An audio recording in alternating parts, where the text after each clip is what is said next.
प्रेक्षकांक नमस्कार. इष्टानो भलायकीच्या मॉडर्न युगातल्या कार्यावळीन तुमकां उर्बे भरीत येवकार.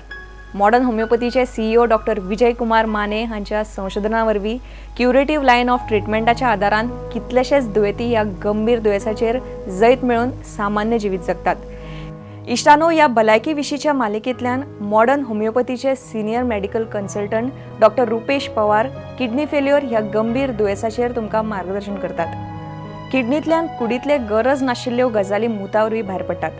आमच्या कुडींतले मीठ, पोटॅशियम आनी एसीड हांचे घुसपागोंदळाचें प्रमाण किडनी खातीर समान पातळीचेर उरता. तशेंच रक्तांतल्या तांबड्या पिशीची उत्पत्ती, ब्लड प्रेशर आनी कॅल्शियमाची पातळी थीर दवरपाक तुमची किडनी खासा तरेच्या हार्मोनांची निर्मिती करपाचें काम सेगीत करता. देखून किडनी कुडींतले कॅमिकल फॅक्टरी म्हणून वळखतात. जशें जशें वय वाडटा तशी तशी किडनीची कार्यक्षमता उणी जाता. कुडींतले टॉक्सिन आनी अतिरिक्त उदकाचें प्रमाण जेन्ना रक्तान वाडला अशें वैजकी चांचणेंतल्यान कळटा त्या वेळार ही गजाल हुस्को करपा सारकी आसता. त्या खातीर सुरवातीक सावन तुमी तुमच्या किडनीची काळजी घेवपाक जाय. हे विशींचे प्रबोधनय भलायकीचे मॉडर्न युगांतल्यान जायत आसता.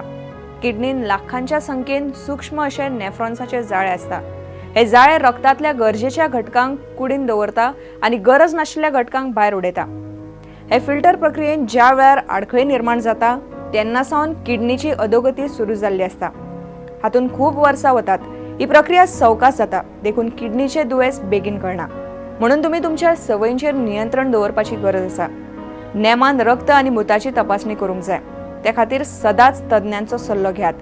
किडनी सांबाळप सहज शक्य आसा, पूण त्या खातीर जागरूक रावप खूब गरजेचें. आनी ही जागरूकताय मॉडर्न होमिओपॅथीच्या ह्या कार्यावळी वरवीं नियमीत जाता. हाचो चडांत चड प्रसार जावचो हो आमचो यत्न. पूण जेन्ना किडनी फेल्युअरा खातीर जिवीत धोक्याच्या पोंडार पावता त्या वेळार डॉक्टर विजय कुमार माने सरांच्या खूब तेंपाच्या संशोधना खातीर कितल्याशाच दुयेंतींक परतून एक फावट सामान्य जिवीत जगपाक संद मेळ्ळा. हाचे विशीं तुमी पिडितांचे अणभव आयकल्यात. मॉडर्न होमिओपॅथीची क्रांतिकारक क्युरेटिव्ह लायन ऑफ ट्रिटमेंटा वरवीं हें सिद्ध जालां. हे विशींची आनीकय म्हायती आनी मार्गदर्शन मॉडर्न होमिओपॅथीचे डॉक्टर रुपेश पवार तुमकां करतले. ही कार्यावळ तुम्ही खूप लक्ष दिवन पळोवची आनी जर तुमच्या मनात कसलेय प्रश्न उप्रासत जाल्यार तांचे निरसन करपाक मॉडर्न होमिओपॅथीच्या टोल फ्री हेल्पलायन, वेबसायट वा शाखे कडेन संपर्क करात. मॉडर्न होमिओपॅथीची सुसज्ज टीम तुमकां ते विशीं मार्गदर्शन करतली.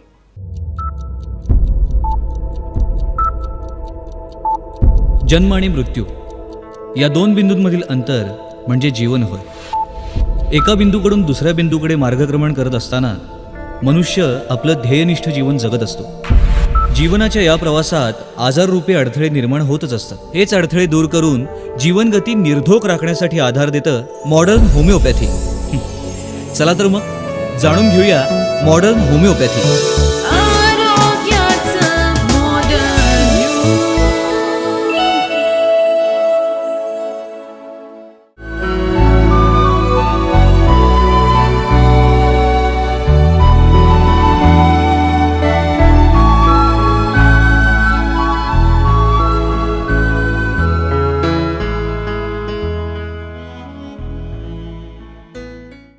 नमस्कार, मी अनुश्री करंदीकर. आरोग्याचं मॉडर्न युग या आपल्या विशेष कार्यक्रमात तुमचं सगळ्यांचं स्वागत. गेल्या काही भागामध्ये आपण किडनी फेल्युअर या दुर्धर आजाराबाबत मार्गदर्शन करून घेतोय. मॉडर्न होमिओपॅथीच्या उपचार पद्धतीद्वारे कशा प्रकारे रुग्ण यातून बरे होत आहेत आणि कशा प्रकारे एक सामान्य जीवन जगण्यासाठी उत्सुक आहेत या सगळ्या गोष्टी आपण पाहतोय. प्रत्यक्ष रुग्णांच्या तोंडून आपण त्यांचे अनुभवही ऐकतोय. याही भागात आपण या सगळ्या गोष्टी पाहणार आहोत, या विषयावर चर्चा करणार आहोत आणि या संपूर्ण विषयावरती मार्गदर्शन करण्यासाठी आपल्याकडे आलेले आहेत मॉडर्न होमिओपॅथीचे तज्ज्ञ डॉक्टर रुपेश पवार. डॉक्टर साहेब नमस्कार. नमस्कार. तर मी म्हटलं तसं की किडनी फेल्युअरवरती आपण बोलतोय. रुग्णांचे जे अनुभव आहेत तेही आपण या भागामध्ये पाहणार आहोत. परंतु तुम्हाला सगळ्यात महत्त्वाची गोष्ट पहिल्यांदा विचारायची आहे की स्त्री कुठली असेल तर तिच्या आयुष्यामधला सगळ्यात महत्त्वाचा किंवा नाजूक असा जो काळ असतो तो असतो त्यांच्या प्रेग्नन्सीचा, कुठल्याही महिलेच्या बाबतीत. तर अशा वेळेला बऱ्याचदा दिसून येतं की महिला जेव्हा प्रेग्नंट असते त्याच वेळामध्ये किंवा त्याच पिरियडमध्ये किडनी फेल्युअरचं प्रमाण महिलांमध्ये दिसून येतं. तर त्याविषयी काय सांगाल? कशा प्रकारे आपण ह्याला सुद्धा आळा घालू शकतो किंवा मॉडर्न होमिओपॅथी कशा प्रकारे ह्याला उपयुक्त ठरू शकते? अगदी. ज्यावेळेस प्रेग्नन्सीचा जो पिरियड असतो स्त्रियांमध्ये त्या स्टेजमध्ये खूप क्रिटिकल स्टेज असते, ज्याच्यामध्ये प्रत्येक गोष्टीची काळजी घ्यायला पाहिजे आपण स्त्रीची. कारण एका वेळेस 2 जीवांचं पोषण त्या व्यक्तीला करायचं असतं. हो ना. त्यामध्ये जेवढं न्यूट्रिशन त्याला हवं आहे तेवढं तर दिलंच पाहिजे. पण ज्या गोष्टी त्रासदायक असू शकतात, एक्स्ट्रा वर्कलोड असू शकतो, फिजिकल डिस्ट्रेस असू शकतो, इमोशनल डिस्ट्रेस असू शकतो, किंवा जो काही कामाचा लोड असतो तो तिला दिला नाही पाहिजे. एक्सरसाइजच्या स्वरूपात आपण एक वेळ रोजचं काम त्यांना दिलं पाहिजे, पण एवढं स्ट्रेस पडेल असं काही काम त्यांना नको द्यायला. परत प्रेग्नेन्सीमध्ये कधी कधी ब्लड प्रेशर वाढण्याचं प्रमाण जास्त असतं, त्याला प्री एक्लाम्प्सिया असं म्हणतात. ब्लड प्रेशरचं जर प्रमाण जास्त जात असेल तर त्यामुळे किडनी फेल्युअरमध्ये चान्सेस भरपूर असतात. कधी कधी प्रोटीन्सचा पण प्रॉब्लेम होत असतो, प्रोटीन्स लघवी वाटे लॉस होतात, नेफ्रोटिक सिंड्रोममध्ये जाण्याचे चान्सेस जास्त असतात पेशंटचे. त्यामुळे किडनीला जे काही किडनीची हेल्थ मेंटेन करण्यासाठी सर्व काही गोष्टी आपण चेक केल्या पाहिजेत. रुटीन इन्व्हेस्टिगेशन्स केल्या पाहिजेत, blood investigations, urine analysis, sonography. हे रेग्युलर फॉलोअपद्वारे आपण बघायला पाहिजे की बॉडीच्या प्रत्येक पार्टचं तर बघायलाच पाहिजे, पण किडनीची तर अधिक काळजी घेतली पाहिजे, कारण ती जास्त स्ट्रेसमध्ये असते.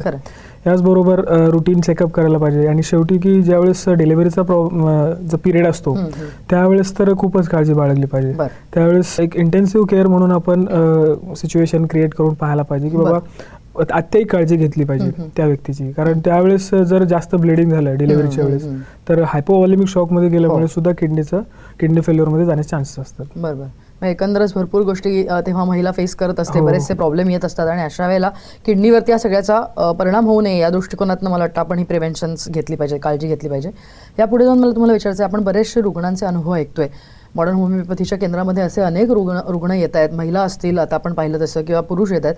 तर एकंदरच दिसतंय की याचं प्रमाण जे आहे ते कुठेतरी खूप वाढताना दिसतंय किडनी फेल्युअरचं. तर जागतिक जर का सर्वे केला किंवा एकंदर बघितलं तर याचं प्रमाण जे आहे ते आता कितपत आहे, म्हणजे त्याचं झपाट्याने वाढ होताना दिसते का सध्या? आता असं बघण्यात आलेलं आहे की जगामध्ये जेवढी पण लोकसंख्या आहे त्याच्यापैकी 10% जी पॉप्युलेशन आहे त्यांना वेगवेगळ्या किडनीच्या आजाराने ते ग्रासलेले आहेत. त्यापैकी पुरुषांपैकी 5 पैकी 1, तर स्त्रियांमध्ये 4 पैकी 1 असे किडनीचे पेशंट दिसायला लागलेले आहेत. नक्कीच. मला वाटतं ही संख्या जी आहे ती खूप झपाट्याने वाढते असं म्हणायला हरकत नाही. आपण पुढे जाऊन विचारायचं तुम्हाला की एकूण आपण किडनी फेल्युअर हे जे पाहतोय तर त्याच्याशी संबंधित जसं मी म्हटलं असं आपण मागच्या वेळेला आपण बघितलं होतं की डायबिटीसचं कोरिलेशन आहे ते कुठेतरी आपल्याला किडनी फेल्युअरशी दिसून आलं. त्या प्रकारेच मला तुम्हाला विचारायचं आहे की किडनी स्टोन्सही बऱ्याच वेळेला होतात. अनेक जणांना रिकरंट म्हणजे वारंवार किडनी स्टोन होण्याचंही प्रमाण दिसून येतं. तर मग अशा वेळेला या रुग्णांमध्ये पुढे जाऊन किडनी फेल्युअर होण्याचे चान्सेस असतात? भरपूर चान्सेस असतात. कारण रिकरंट रेनल स्टोन फॉर्मेशनमुळे एक ऑब्स्ट्रक्टिव्ह पॅथॉलॉजी डेव्हलप झालेली असते. त्यामुळे लघवी जिथे तयार होते किडनीमध्ये रक्त शुद्धीकरणाच्या प्रक्रियेनंतर ती लघवी तिथून युरिनरी ट्रॅकमधनं लघवी शरीराच्या बाहेर पडेपर्यंतचा जो युरिनरी ट्रॅक आहे याच्यात जर स्टोनमुळे कुठे ऑब्स्ट्रक्शन किडनीच्या म्हणजे त्या भागामध्ये होत असेल एक्सक्रेटरी सिस्टीममध्ये, त्यामुळे युरिन ब्लॉक होते.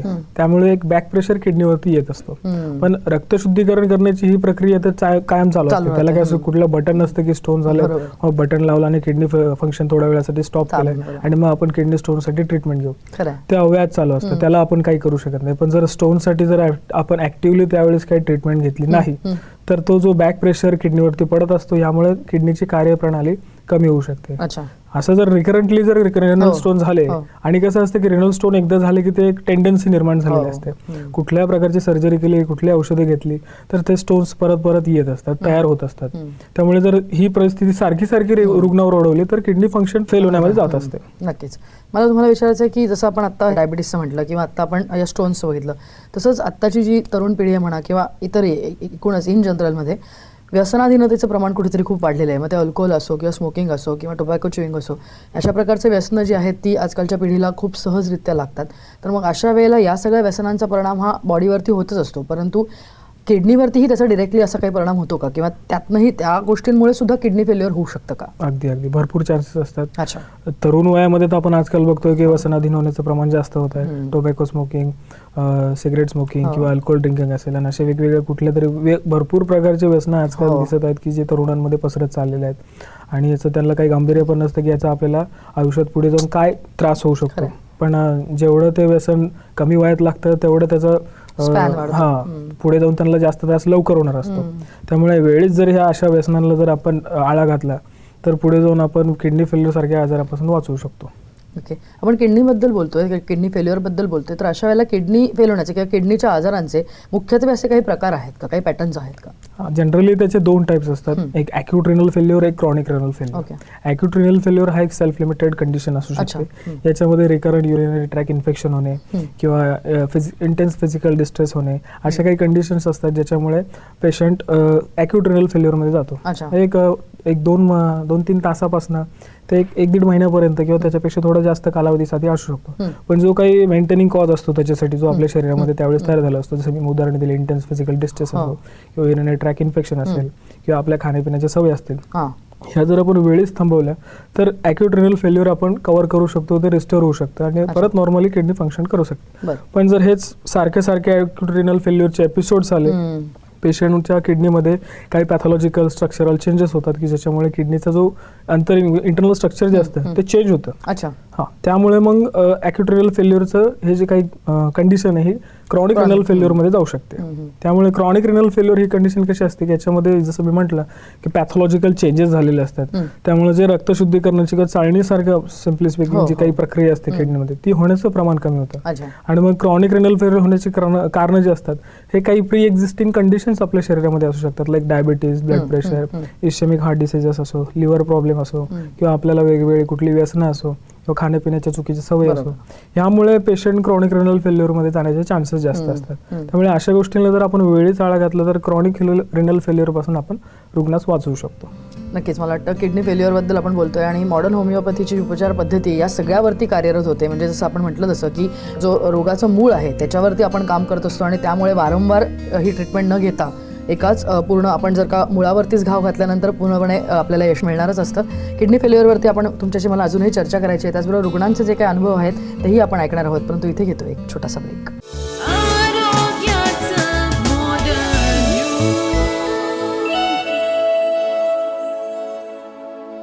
किडनीच्या आजाराबद्दल सल्ला आणि मार्गदर्शनासाठी खालील क्रमांकावर मिस कॉल करा. 7038833881 आणि 7038833882.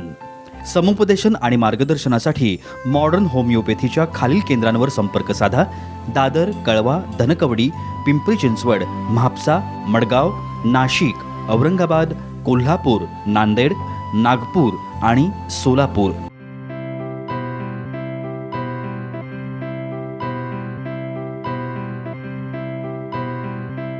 संपर्क क्रमांक 9730339009 आणि 9372728009.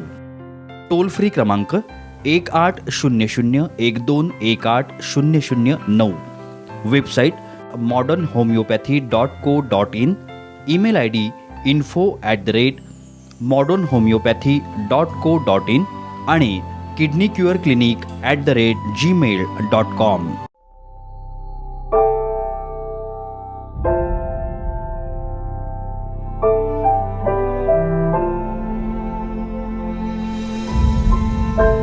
मी स्त्री आहे आणि स्त्री असते भविष्यकाळ कुटुंबाचा, समाजाचा, देशाचा. तिचं आरोग्य म्हणूनच महत्वाचं. परंतु दुर्दैवानं ब्रेस्ट कॅन्सर हा गंभीर आजार आपल्या देशातील महिलांना वेगाने गाठत आहे.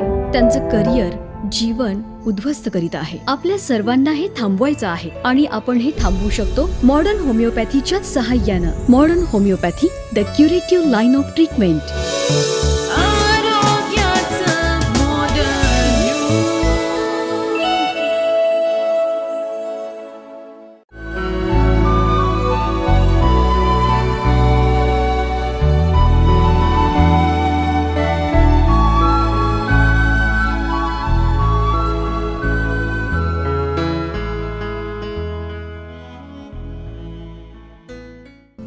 ब्रेकनंतर आरोग्याचं मॉडर्न युग या आपल्या विशेष कार्यक्रमात तुमचं सगळ्यांचं पुन्हा एकदा स्वागत. मी म्हटलं तसं की अनेकसे रुग्ण जे आहेत ते मॉडर्न होमिओपॅथीचे उपचार घेण्यासाठी डॉक्टर माने सरांकडे येत असतात आणि एक चांगलं जीवन, एक यशस्वी जीवन जगण्याकडे त्यांचा कल राहतो. आणि या दृष्टिकोनातनं हे जे रुग्ण आहेत ते त्यांचे अनुभव असतात ते आपल्या तोंडून सांगत असतात.